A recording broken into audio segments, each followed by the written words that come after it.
Como es habitual, los sábados, la columna de opinión de Alfredo Blanco. Alfredo, ¿cómo te va? ¿Qué tal? ¿Cómo estás, Ricardo? ¿Todo bien? Bien. Bueno. Me gustaría hacer un par de comentarios que tienen relación con esta profunda editorial con que has comenzado el programa, ¿no? Me pareció realmente singularmente interesante lo que dijiste. Y Bueno, viniendo de usted es un elogio, sé que se me lo parece agradece. que hay dos cosas en esa editorial que vale la pena destacar. Del dólar vamos a hablar dentro de un rato. Seguramente le vamos a preguntar a Marcelo Capelo cómo lo ven ellos. Bueno, pero digo, dijiste una cuestión que tiene que ver con las jurisdicciones que entran a tener dificultades fiscales. Y entonces lo primero que me gustaría señalar que nosotros dijimos quizás sin suficiente énfasis durante varios programas del año pasado que una adecuada visión de cómo debe intervenir el Estado en la economía es que tiene que tener cierto cuidado de no operar de manera procíclica, es decir, que cuando la economía está creciendo, expandir el gasto, mientras que cuando la economía está decreciendo, proponer un ajuste. Bueno, a mí me parece que el Estado, no solamente el Estado Nacional, la mayoría de las jurisdicciones, muchos de los municipios, se han encontrado este año con que ellos estimaban que iban a tener una situación desde el punto de vista fiscal parecida a lo que hemos vivido en el pasado y ahora enfrentan situaciones singularmente difíciles, ¿no? La provincia, No.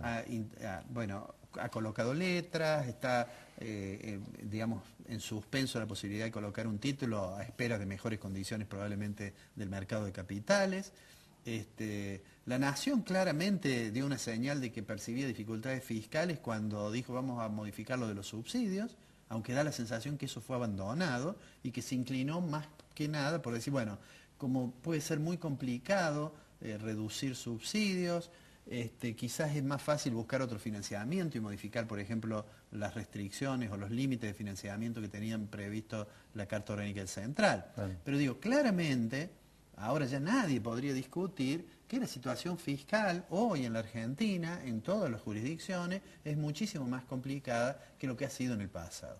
Y debería llevarnos a reflexionar que en el pasado, en aquel momento en que estábamos en ese periodo de exuberancia fiscal, no fuimos capaces de generar mecanismos que permitieran que hoy, cuando la situación es complicada, no estuvieran obligados a ajustar nada, sino que hubiera habido, como se dice a veces en el lenguaje coloquial, en la época de vacas gordas hubiéramos ahorrado para este periodo más complicado.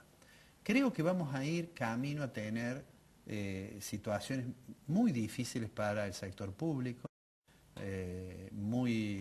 digamos, de tener que estar seguramente, voy a usar una expresión que hoy usó o ayer usó el intendente de la ciudad de Río Cuarto, cuando le preguntaron sobre dificultades o no para hacer frente al medio aguinaldo. Y él dijo, bueno, hace varios meses que venimos juntando las monedas para atender no solamente medio aguinaldo, sino para atender digamos, los salarios de todos los meses.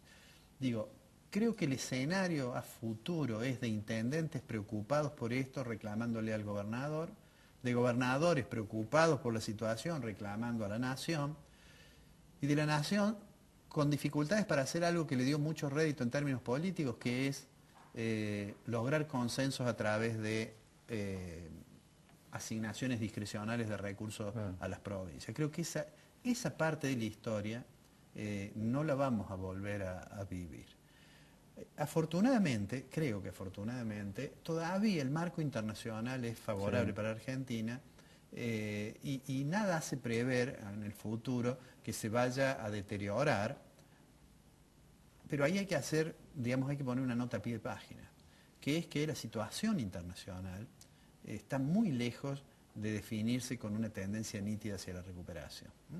Hace una semana uno podía leer en los diarios de Estados Unidos, en la tapa, cuando se conoció que la economía de Estados Unidos había sido muy débil en la generación de empleo, que esto hasta le traía dificultades de naturaleza política a un presidente en campaña como es Obama. Digo, ¿para qué vamos a hablar de la situación en Europa, donde las preocupaciones exceden el mero marco de lo económico para pensar en términos de la sustentabilidad de la unión política de esos países, ¿no? No solamente el caso de Grecia, sino de todos los otros que estarían como algo así como en capilla por sus dificultades. allí hay un interrogante, todo el mundo Claro. se pregunta si el cambio de signo político en Francia va a significar un cambio significativo respecto del problema de atacar, de la forma de atacar el problema de la economía de los países europeos. Digo, y nosotros, obviamente, y este es el segundo punto que vos hiciste una referencia, obviamente, a la mañana, así como en una época escuchábamos cuánto era la sensación térmica, en otra época nos contaban cuánto era el riesgo país, a la mañana tenemos que mirar cómo le está yendo a Brasil. Claramente, nuestro grado de dependencia de la evolución de la economía brasileña, no digo solamente del comportamiento de su moneda, o de cómo evoluciona el tipo de cambio bilateral, el tipo de cambio real bilateral con Brasil, que es muy importante, pero digo, en general, cómo funciona esa economía nos condiciona seguramente la senda a través del cual va a transitar la economía argentina.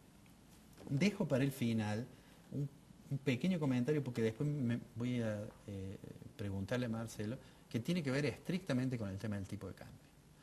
Más allá de los discursos y de que a algunos lo manden a cambiar su plazo fijo con un bonete en la cabeza o lo que fuera, la situación del mercado cambiario, que por cierto es insignificante en términos cuantitativos, yo tengo la impresión que haber permanecido durante tanto tiempo, a pesar de que los controles hayan logrado hacer disminuir las operaciones marginales y yo diría casi desaparecer a lo mejor del mercado, pero tanto tiempo con una brecha tan alta, me parece que está ocurriendo lo que dijimos cuando este problema comenzó, cuando apareció el fenómeno de las operaciones de mercado marginal, o cuando se hizo más evidente. Con una brecha tan grande, ya es claro.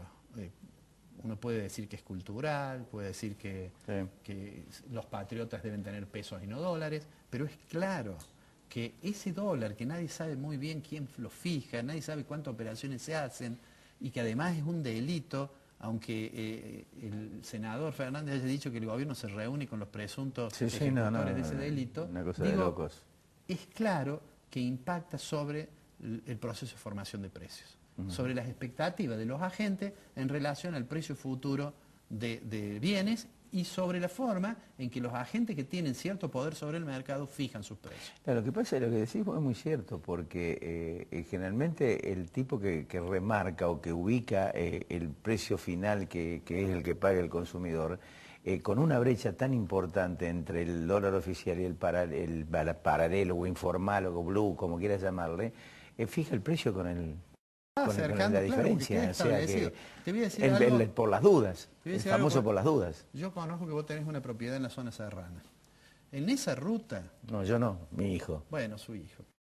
En esa si no me van a aplicar, van a decir declárela. Sí, sí. Y yo creo, en esa ruta hay un cartel de una ferretería, ferretería en las sierras, que dice, recibo dólares 5.90. O sea que si vas a comprar cemento, te conviene llevar los dólares, si los tuvieras, y pagar allí, que ir a venderlos legalmente y pagar con pesos. Para que veas cómo está haciendo como una oferta. Decime, si usted me trae el dólar, yo se lo compro 5.90. A 5.90. A cambio del cemento, de los clavos, digamos, de lo que necesites. Termino entonces con esto. Uno podría, después de dar una vuelta, llegar a lo primero. En el programa pasado yo dije que había como 3 I que eran importantes. Una era la incertidumbre, que también forma parte de la lógica del sistema capitalista, pero que el gobierno la profundiza. El otro era el problema que estaba detrás de todo, era la inflación, y el tercero era la impericia. Bueno, el tema de la inflación, el gobierno en realidad no lo comenta, porque la gente está más preocupada por situaciones que sirven más para título de diario. Pero el problema real, el problema que ha generado todas estas complicaciones es, además de la impericia en algunas medidas que se adoptan, el hecho que en el tema inflacionario el gobierno no ha sabido, no ha podido, no ha querido tener una estrategia un poco más inteligente. Yo decía, y después lo vamos a hablar con Marcelo, ¿no? Es decir, acá hay un hecho puntual. Hace 3 años atrás nadie hablaba del dólar. Claro. De repente tenemos que volver a hablar del dólar, y como es parte de esa cultura, será una cultura, pero hace 3 años atrás no hablábamos del dólar. Y lo que uno a veces piensa es que claramente... Algo falló en el medio. No, pero claramente el gobierno tiene instrumentos para abordar este problema. Entre otras cosas, tiene una situación de reserva importante. Que no darían posibilidad de que ocurra lo que está ocurriendo en el mercado marginal, ¿no? Vamos al corte. Vamos a ver si nos podemos comunicar con Sargiotto por el tema de la maquinaria, porque creo que hay problemas también en ese sector del cual Sargiotto es especialista. Un experto. Ya volvemos.